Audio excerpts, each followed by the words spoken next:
बसंत अपनी नवविवाहिता पत्नी राजकुमारी चंद्रा को लेकर सौदागर के जहाज पर आ जाता है। उनके पहुंचते ही सौदागर अपने जहाज को राज्य की तरफ रवाना कर देता है। सौदागर के मन में अब भी वही बात घूम रही थी कि वो क्यों बसंत को अपने साथ स्वयंवर में लेके गया। राजकुमारी चंद्रा ने उसे माला क्यों पहनाई? क्या मैं बदसूरत हूँ जो राजकुमारी ने मुझे माला नहीं पहनाई? मेरे पास इतना धन है, इतना बड़ा साहूकार हूँ, फिर भी उसने मुझे पसंद न करके मेरे नौकर को माला पहना दी। इससे बड़ी बेइज्जती मेरे लिए और क्या होगी? मैं अपनी बेइज्जती का बदला तो लेकर रहूंगा। उधर जहाज के एक कमरे में नवविवाहिता राजकुमारी चंद्रा अपने पति बसंत से कहती है, स्वामी, हम दोनों विवाह के पवित्र बंधन में बंध चुके हैं। मैं अब आपकी अर्धांगिनी बन चुकी हूँ। हम दोनों एक दूसरे के जीवन साथी हैं। राजकुमारी चंद्रा की बात सुन बसंत कहता है, आप बिल्कुल ठीक कह रही हो चंद्रा। राजकुमारी बोली, हे स्वामी, आप तो मेरे बारे में सब जानते हो, लेकिन मुझे तो आपके बारे में कुछ भी नहीं पता। आपके चेहरे पर इस गहरी उदासी का क्या कारण है? आपका नाम क्या है? आप कहाँ के रहने वाले हो? और स्वामी, आप इस सौदागर के पास कैसे आए? राजकुमारी चंद्रा ने एक साथ ढेरों सवाल बसंत के सामने दाग दिए। उसकी बात सुन बसंत बोला, हे राजकुमारी,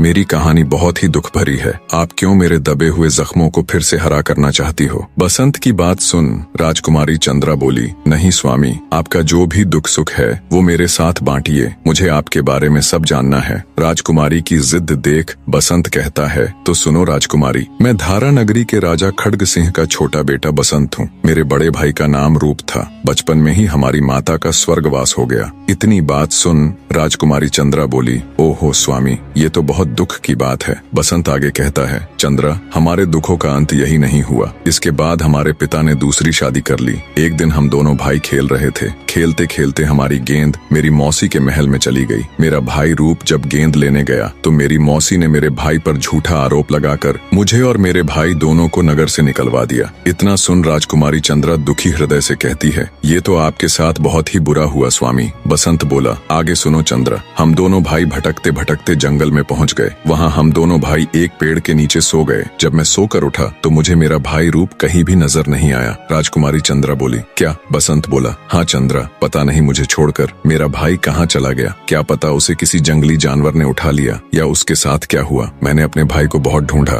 पर वो मुझे कहीं नहीं मिला। भटकते भटकते सौदागर से मेरी मुलाकात हो गई। मैं इनके पास नौकरी करने लगा और नौकरी करते करते किस्मत से मुझे तुम मिल गई। इतना कह बसंत अत्यंत दुखी और भरे हृदय से कहता है, लेकिन चंद्रा, तुम तो मुझे मिल गई पर मेरा भाई रूप मुझे कहीं नहीं मिला। बसंत की पूरी कहानी जान राजकुमारी चंद्रा की भी अश्रुधारा बह निकली। वो भरे हृदय से अपने पति बसंत का हाथ पकड़कर कहती है, चिंता मत करो स्वामी, आपका भाई जहाँ कहीं भी होगा वो बिल्कुल ठीक ठाक होगा और वो आपको जरूर मिलेगा। उस ऊपर वाले पर भरोसा रखो। धूर्त सौदागर किसी भी कीमत पर नव विवाहिता चंद्रा को पाना चाहता था। बहुत सोचने के बाद सौदागर फैसला करता है कि बसंत को बुलाकर समुद्र में धक्का दे देता हूँ। बसंत के मरने के बाद चंद्रा मेरी हो जाएगी, फिर वो बचकर कहाँ जाएगी? सांप भी मर जाएगा और लाठी भी नहीं टूटेगी। अपने इन घटिया इरादों के साथ वो बसंत को बहाने से बुला लेता है और उसे जहाज से धक्का दे देता है। बसंत को चलते जहाज से धक्का देने के बाद सौदागर अपना सा मुंह लेकर राजकुमारी चंद्रा के पास जाता है और कहता है, हे राजकुमारी, अनर्थ हो गया। चंद्रा घबरा कर कहती है, क्या हुआ सेठ जी?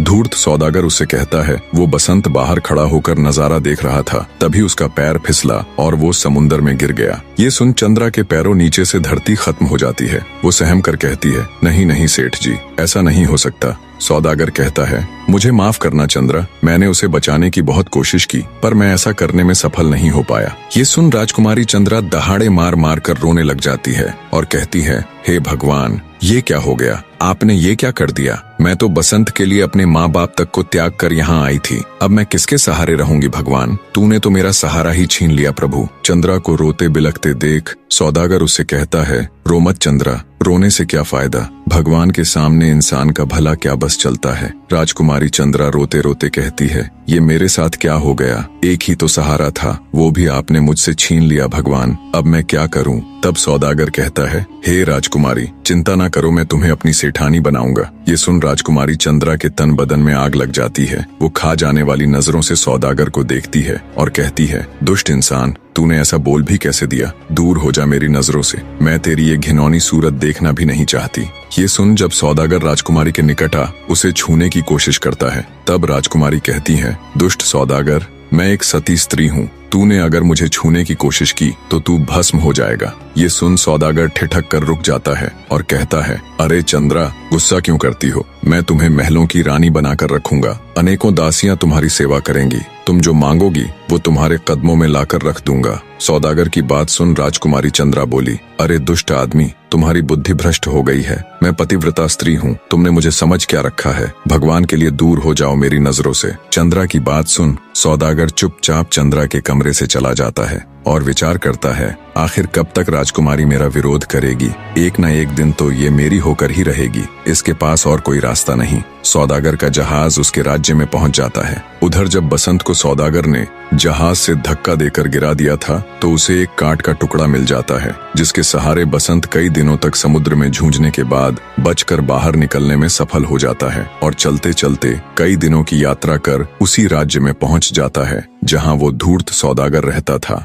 हालातों का मारा बसंत बेचारा भटकता भटकता एक बाग में पहुंचकर वहीं बैठ जाता है। बसंत को ये नहीं मालूम था कि वो दुष्ट सौदागर भी इसी नगर में रहता है। थका हारा दुखों का मारा बसंत बाग में बैठा सोचता है, हे भगवान, ये आप मुझे किन कर्मों की सजा दे रहे हो? मैंने ऐसा क्या कर दिया जो सारे के सारे दुख आपने मेरी ही झोली में डाल दिए? पहले तो आपने मुझसे मेरी माँ की ममता छीन ली, फिर मेरे जान से प्यारे भाई रूप को मुझसे जुदा कर दिया। अब मेरी जिंदगी में थोड़ी सी खुशियाँ लेकर चंद्रा आई थी, वो भी आपसे सहन नहीं हुआ जो उसे भी मुझसे छीन लिया। मैंने उस दुष्ट सौदागर का भला क्या बिगाड़ा था जो उसने मेरे साथ इतना बड़ा विश्वासघात करके मुझे समुद्र में धक्का दे दिया? अब बेचारी चंद्रा का क्या हाल होगा? पता नहीं कहाँ होगी। वो तो मेरी जुदाई में रो रो कर अपने प्राण त्याग देगी। उधर चंद्रा जो सौदागर के घर में बंद थी, हकीकत में उसका यही हाल था। वो ना तो कुछ खाती ना कुछ पीती, बस हर समय बसंत की याद में आंसू बहाती रहती। उसकी ये हालत देख सौदागर उससे कहता है, चंद्रा, तुम हर समय रोती रहती हो, ना कुछ खाती हो ना पीती हो, ऐसे तो तुम मर जाओगी। तेरा पति बसंत पता नहीं अब इस दुनिया में जिंदा है भी कि नहीं। सौदागर की बात सुन दुखी राजकुमारी कहती है, नहीं नहीं सेठ जी, ऐसा मत कहिए। सौदागर कहता है, अब तुम उसका ख्याल अपने दिल से निकाल दो और मुझे अपने पति के रूप में स्वीकार कर लो। चंद्रा बोली, नहीं नहीं सेठ जी, ऐसा तो मैं सोच भी नहीं सकती। मुझे पूरा यकीन है कि मेरे पति एक न एक दिन जरूर आएंगे। भगवान इतना निर्दयी नहीं हो सकता।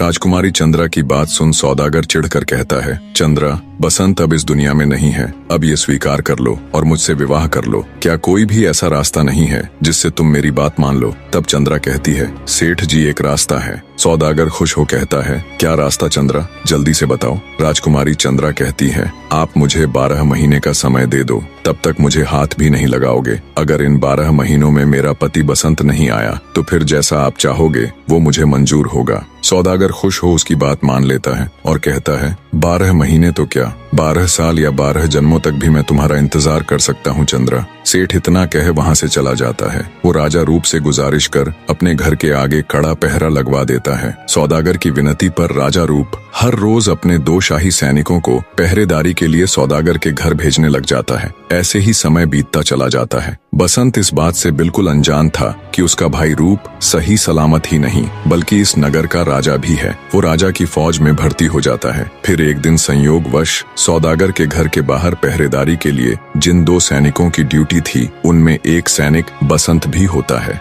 रात में दोनों सैनिक सौदागर के घर के बाहर पहुंचकर पहरा देने लग जाते हैं। तब दूसरा सैनिक बसंत से कहता है, मित्र, अगर बुरा ना मानो तो तुमसे एक बात पूछूं? बसंत बोला, हाँ भाई पूछो, क्या पूछना चाहते हो? सैनिक बोला, भाई, जब से तुम राजा की फौज में भर्ती हुए हो मैं तब से तुम्हें देख रहा हूँ। इतने दिन हो गए पर मैंने तुम्हें कभी भी हंसते मुस्कुराते नहीं देखा। जब भी तुम्हें देखा तुम हर समय उदास और अपने आप में ही खोए हुए दिखाई दिए। तुम्हें ऐसा क्या दुख है मित्र जो हर समय तुम ऐसे रहते हो? साथी सिपाही की बात सुन बसंत बोला, भाई मैं तुम्हें क्या क्या दुख बताऊं? कोई एक हो तो बताऊं। मैं तो जब से छोटा सा था बस तभी से दुखों ने मेरा दामन थाम लिया था और ज्यों-ज्यों वक्त बीतता गया त्यों-त्यों वो कम होने की बजाय बढ़ते ही चले गए। बसंत की बात सुन उसका साथी सिपाही बोला, भाई हमारे पास पूरी रात है, तुम शुरू से लेकर आखिर तक अपनी कहानी मुझे बताओ। कहते हैं दुखों को जितना बांटो उतना कम होते हैं। बसंत बोला, मुझे नहीं लगता मेरे दुख कभी भी और किसी भी प्रकार से कम होंगे,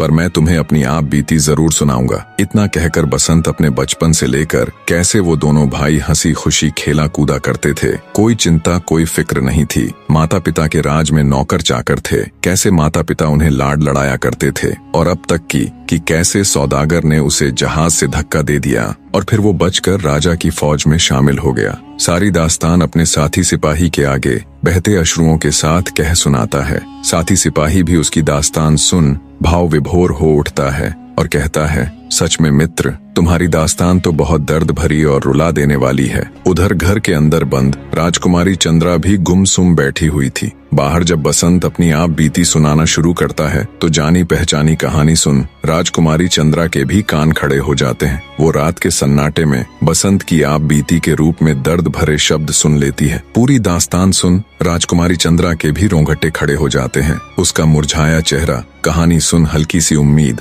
और आश्चर्य के साथ खिल उठता है। राजकुमारी चंद्रा सोचती है, ये जो पहरे पर दास्तान सुनाने वाला सिपाही है, या तो निश्चय ही ये मेरे पति बसंत है या फिर उनके बड़े भाई रूप। अगर इस बात का भेद सौदागर को लग गया तो पता नहीं फिर से वो क्या जालसाजी कर दे। इन सब बातों का भेद तो राजा के सामने ही खोलना चाहिए। चंद्रा अपने मन में राजा के पास जाने का निश्चय कर लेती है और सुबह होने का इंतजार करती है। सुबह होते ही वो मौका देख सौदागर के घर से भाग जाती है और सीधा राजमहल में राजा रूप के सामने पेश हो जाती है और कहती है, महाराज, मेरे घर के बाहर कल आपने जो पहरेदारी के लिए 2 सैनिकों को तैनात किया था वो चोर है, उन्होंने घर से कीमती सामान चुरा लिया। चंद्रा की बात सुन राजा रूप तुरंत अपने सिपाहियों को आदेश देता है कि कल जिन सिपाहियों की सौदागर के घर के बाहर ड्यूटी थी उन्हें तुरंत मेरे सामने पेश किया जाए। राजा का आदेश पाते ही तुरंत उसके सिपाही उन दोनों को पकड़ लाते हैं। जब बसंत और उसके साथी को राजा रूप के सामने पेश किया जाता है तब बसंत अपने भाई रूप को पहचान लेता है। उसे राजा बना देख उसका मुंह आश्चर्य और हैरत से खुला का खुला रह जाता है। सोचता है, मेरा भाई रूप और वो भी राजा, नहीं नहीं, ये नहीं हो सकता, जरूर मुझे धोखा हुआ है। ये सोचकर वो चुप ही रहता है। पर राजा रूप बसंत की ओर ज्यादा ध्यान न देकर चंद्रा से कहता है, बताओ लड़की, मेरे इन सैनिकों ने तुम्हारे घर से क्या चोरी किया है? चंद्रा कहती है, हे महाराज, मुझे क्षमा करना, मैंने इन पर चोरी का झूठा इल्जाम लगाया है। चंद्रा की बात सुन राजा भड़क उठता है और कहता है, ये तुम क्या कह रही हो लड़की? चंद्रा बोली, हाँ महाराज, मैं सच कह रही हूँ, इन्होंने कोई चोरी नहीं की। पर महाराज, मेरी आपसे एक गुजारिश है, मैं इनसे वो कहानी सुनना चाहती हूँ जो ये रात के पहरे पर आपस में कह सुन रहे थे। ये किसी के जीवन और मृत्यु का सवाल है महाराज। राजा रूप चंद्रा की बात मान अपने सैनिकों को आदेश देते हैं, तुम में से जिसने भी रात को कहानी कही है वो फिर से उसी कहानी को यहाँ दरबार में सुनाए। राजा का आदेश पाते ही बसंत जो आ गया महाराज कह एक बार फिर से अपनी दास्तान सुनानी शुरू कर देता है। ज्यों-ज्यों वो कहानी में आगे बढ़ता जाता है त्यों-त्यों राजा रूप के भी कान खड़े होते जाते हैं। वो सोचता है कि ये तो हम दोनों भाइयों की आप बीती है, और जब गौर से सिपाही को देखता है तो अपने छोटे भाई बसंत को पहचान लेता है। बसंत को देखते ही राजा मारे खुशी के राजगद्दी पर ही सुन्न रह जाता है। राजा के मुख से कुछ भी बोल नहीं निकलते। जब बसंत अपनी कहानी पूरी करता है तो राजा रूप अपनी गद्दी से खड़ा हो चिल्लाता हुआ उसकी तरफ दौड़ता है, मेरा भाई बसंत, और बहते अश्रुओं के साथ जोर से अपने छोटे भाई बसंत को आलिंगन में भर लेता है। उधर बसंत का भी यही हाल था। अपने भाई रूप से मिल उसकी भी आंखों से लगातार अश्रुधारा बह रही थी। राजकुमारी चंद्रा भी ये देख अत्यंत खुश हो जाती है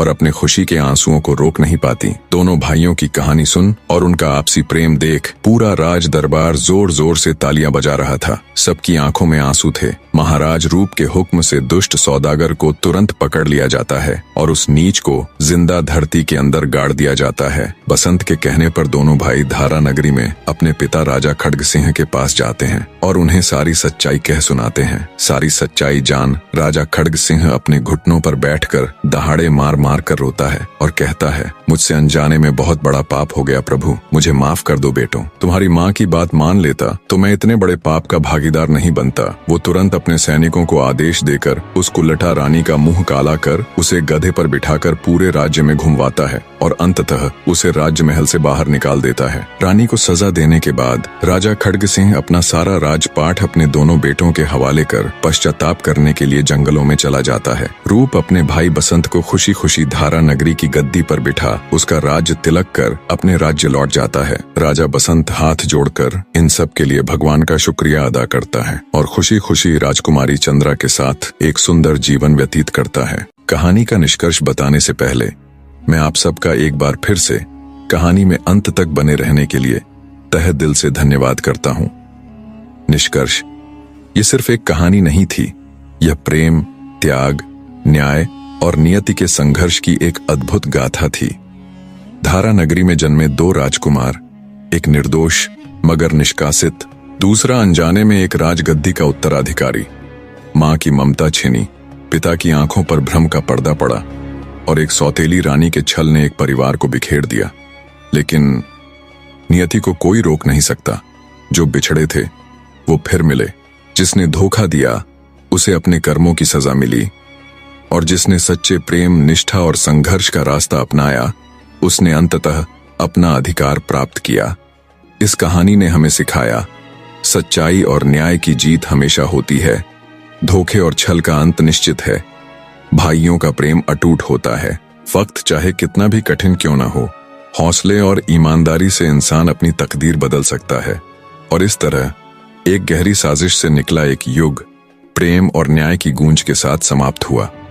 अगर आपको ये कहानी पसंद आई तो इसे अपने दोस्तों के साथ जरूर शेयर करें, क्योंकि कहानियां सिर्फ सुनी नहीं जाती बल्कि महसूस की जाती हैं। धन्यवाद मेरे लाडले दर्शकों।